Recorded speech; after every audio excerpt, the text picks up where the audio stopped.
استقر سعر الدولار عند آخر مستوى سجله اليوم الجمعة 19 سبتمبر 2025 في البنوك العاملة بمصر، حيث سجل الدولار في بنك مصر نحو 48.24 جنيه للبيع و48.14 جنيه للشراء، وفي البنك المركزي المصري سجل 48.13 جنيه للشراء و48.26 جنيه للبيع.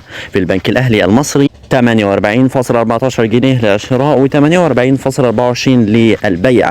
في بنك مصر كما ذكرنا 48.14 جنيه للشراء و48.24 جنيه للبيع. في البنك التجاري الدولي CIB 48.14 جنيه للشراء و48.24 جنيه للبيع.